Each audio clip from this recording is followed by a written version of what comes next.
प्यारे विद्यार्थियों, Pankaj sir class में आप सभी का स्वागत है। हम लोग क्लास 10 के फिजिक्स सब्जेक्ट के चौथा चैप्टर विद्युत धारा पढ़ रहे हैं। विद्युत धारा का आज 5वां क्लास है।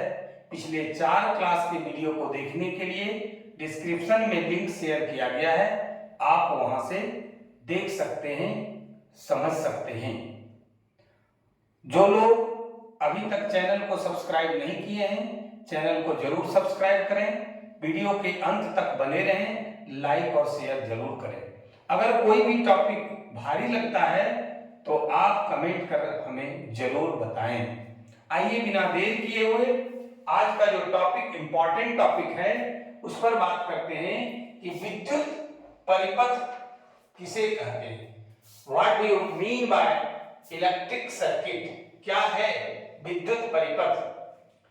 आंसर देखिए कि जिस पथ से होकर, बिल्कुल सरल भाषा में है कि जिस पथ से होकर विद्युत धारा का प्रवाह होता है उस पथ को विद्युत परिपथ कहते हैं। फिर से समझिए कि जिस पथ से होकर विद्युत धारा का प्रवाह होता है उसे विद्युत परिपथ कहते हैं। हम लोग घर में ही क्या करते हैं, वायरिंग कराते हैं और उसी वायरिंग से होकर के, उसी तार से होकर के विद्युत धारा का प्रवाह होता है, वो ही हमारा क्या कहलाएगा, विद्युत परिपथ कहलाएगा, इलेक्ट्रिक सर्किट कहलाएगा। अब आइए कुछ इंपॉर्टेंट पॉइंट है जो ऑब्जेक्टिव के दृष्टिकोण से, जानकारी के दृष्टिकोण से जानकारी रखना काफी महत्वपूर्ण है। आइए उसको देखें कि खुले विद्युत परिपथ में धारा का प्रवाह नहीं होता है। अगर विद्युत परिपथ खुला है, बंद रहेगा तब होगा, कहने का मतलब स्विच ऑफ रहेगा तो नहीं होगा, स्विच ऑन रहेगा तो विद्युत धारा का प्रवाह होगा, उस परिपथ से होकर। तो वही है, खुले विद्युत परिपथ में धारा का प्रवाह नहीं होता है। फिजिक्स की भाषा में इसको समझें।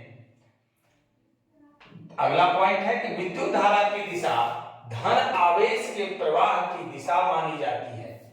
बहुत ही इंपॉर्टेंट पॉइंट है कि विद्युत धारा की दिशा धन आवेश के प्रवाह की दिशा मानी जाती है। जिधर धन आवेश प्रवाह होता है उसी दिशा को प्रवाह की दिशा मानी जाती है। इसे परंपरागत धारा यानी कन्वेंशनल करंट की दिशा भी कहा जाता है। बहुत ही इंपॉर्टेंट है, आप इसको फिर से एक बार समझिए कि विद्युत धारा की दिशा धन आवेश के प्रवाह की दिशा मानी जाती है।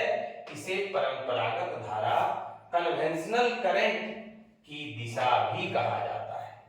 आगे है कि धातुओं में परंपरागत विद्युत धारा की दिशा अर्थात धन आवेश के प्रवाह की दिशा वास्तविक आवेश वाहकों, वास्तविक आवेश वाहक क्या है, अर्थात ऋण आवेशित इलेक्ट्रॉनों के प्रवाह की दिशा के विपरीत होती है। आइए फिर से समझें। धातु है क्या, आपका लोहा, चांदी, सोना, तांबा।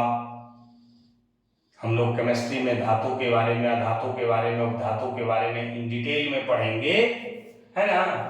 तो इन सब में धातुओं में परंपरागत विद्युत धारा की दिशा अर्थात धन आवेश के प्रवाह की दिशा वास्तविक आवेश वाहकों अर्थात ऋणावेशित इलेक्ट्रॉनों के प्रवाह की दिशा के विपरीत होती है, जस्ट उसके उलट होती है। अब देखिए, हम लोग बहुत ही इंपॉर्टेंट चीज है फिजिक्स में, किस प्रकार से विद्युत परिपथ के अवयवों को प्रतीकों के माध्यम से, सिंबल के माध्यम से, चिन्ह के माध्यम से दर्शाया जाता है।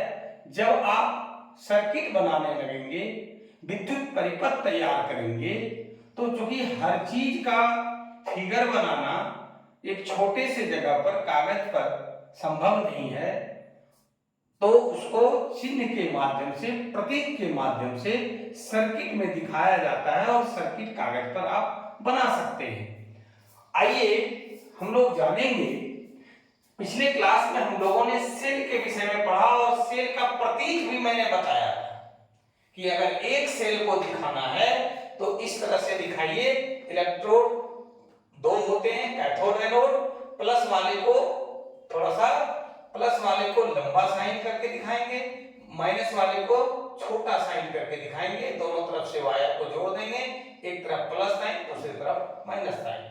ये एक सेल को इस तरह से प्रतीक में दिखाया जाता है। एक प्रतीक जो होता है एक सेल का, वो इस तरह से होता है। हम लोग पिछले क्लास में पढ़े थे सेलों का व्यवस्थित समूह को बैटरी कहते हैं। तो सेलों का समूह या बैटरी को इस तरह से दिखाया जाता है। देखिए इसमें कितना बैटरी है, 3 बैटरी है। इसलिए 3 है कि 3 लंबा जो लकीर खींचे हैं और 3 छोटा लकीर खींचे हैं। एक के लिए 2 हो गए, एक लंबा एक छोटा। तो इसमें भी देखिए एक लंबा फिर छोटा एक सेल हुआ, फिर एक लंबा एक छोटा एक दूसरा सेल हुआ, फिर देखिए एक लंबा लकीर और एक छोटा लकीर। ये 3 सेल है इसमें। इधर प्लस चिन्ह है, धन ध्रुव है, इधर ऋण ध्रुव है, बाकी वायर से उसको अटैच कर दिए। तो ये आपका जो प्रतीक है ये सेलों का समूह या बैटरी का है। अब आइए देख रहे हैं कि अवयवों को जोड़ने वाला चालक तार वायर को का जो प्रतीक होता है वो इस तरह से होता है। फिर तार संधि जिसको जंक्शन बोलते हैं, तो जंक्शन को इस तरह से दिखाया जाता है। खुली प्लग कुंजी, प्लग की जिसको बोलते हैं, वो इस तरह से दिखाया जाता है। अब है खुला स्विच, ओपन स्विच, उसको जो है देखिए इस तरह से दिखाया जाता है। ध्यान देना देंगे, खुला स्विच और बंद स्विच, क्लोज स्विच में अंतर है। यहाँ पे देखिए दोनों अलग अलग है, यानी इसमें तार ये करंट प्रवाहित नहीं है, इसमें विद्युत धारा का प्रवाह नहीं हो रहा है, जबकि इसमें देखिए सटा हुआ है, इसमें आपका प्रवाह होता है। हमेशा ध्यान रखिएगा कि खुला स्विच में धारा का प्रवाह नहीं होता है, बंद स्विच में क्लोज स्विच में धारा का प्रवाह होता है। बंद प्लग कुंजी को इस तरह से दिखाया जाता है, खुली प्लग कुंजी को इस तरह से दिखाया जाता है। दोनों में अंतर देखिए पॉइंट का है। खुली प्लग कुंजी में पॉइंट नहीं है, बंद प्लग कुंजी में पॉइंट है। अब देखिए कि बिना संधि के तार क्रॉसिंग का प्रतीक क्या होता है, तो उसको हम लोग इस तरह से डिनोट करते हैं।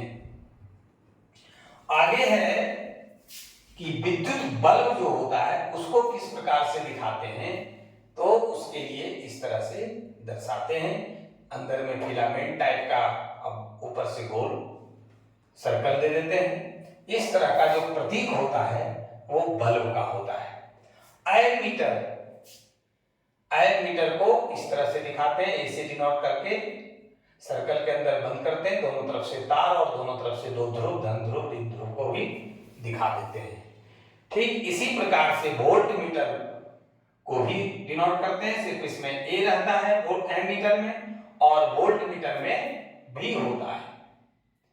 इसके बाद प्रतिरोधक है, रेसिस्टर है। रेसिस्टर को इस प्रकार से इसका प्रतीक होता है, इस प्रकार से डिनोट किया जाता है। हम लोग ने देखा कि विद्युत परिपथ के जो विभिन्न अवयव हैं उसको भौतिकी में किस प्रकार से सिंबॉलिक फॉर्म के द्वारा दिखाया जाता है, प्रतीक के द्वारा दिखाया जाता है। और इसके बिना फिर हम लोग सर्किट जो दिखाते हैं, विद्युत परिपथ जो तैयार करते हैं, वो आप नहीं कर पाएंगे। इसलिए ये बहुत ही इंपॉर्टेंट नेचर का टॉपिक था। हम लोग इसको बार बार देखेंगे, बार बार समझेंगे, और नोटबुक में आप जरूर नोट कीजिए। और मुझे आशा और विश्वास है कि आप लोगों को हर टॉपिक अच्छे तरीके से समझ में आ रहा होगा। अगर इनको कहीं कोई दिक्कत हो तो आप हमें कमेंट जरूर करेंगे, क्योंकि वो हमारे लिए प्रेरणा स्रोत है, हमारे लिए एक सलाह का काम करता है, एडवाइस का काम करता है। हम लोग इस चैप्टर को बहुत बारीकी से पढ़ रहे हैं। कोई भी किताब हो, हर किताब का सिलेबस को हम देख करके और सारा टॉपिक को पढ़ा रहे हैं, एक भी टॉपिक आपका छूटेगा नहीं, परीक्षा में एक भी प्रश्न छूटेगा नहीं। ये बार बार मैं आप लोगों को भरोसा और विश्वास दिला रहा हूं। आप लोग चैनल से जुड़े रहिए। हर तरह का टॉपिक विस्तार पूर्वक आपको देने का हम भरसक प्रयास करेंगे। आगे जो हम लोग पढ़ेंगे कि एमीटर क्या है, वोल्ट मीटर क्या है, एमीटर और वोल्ट मीटर में अंतर क्या है, इसके साथ साथ ओम के नियम को भी पढ़ेंगे। और जो भी आगे इस चैप्टर में टॉपिक है, सारी चीजों का अध्ययन हम लोग विस्तार पूर्वक करेंगे। आप लोगों से आग्रह होगा कि आप शेयर और लाइक जरूर करेंगे ताकि अधिक से अधिक विद्यार्थी फायदा उठा सके, सीख सके, जुड़ सके। आज की क्लास में बस इतना ही। धन्यवाद।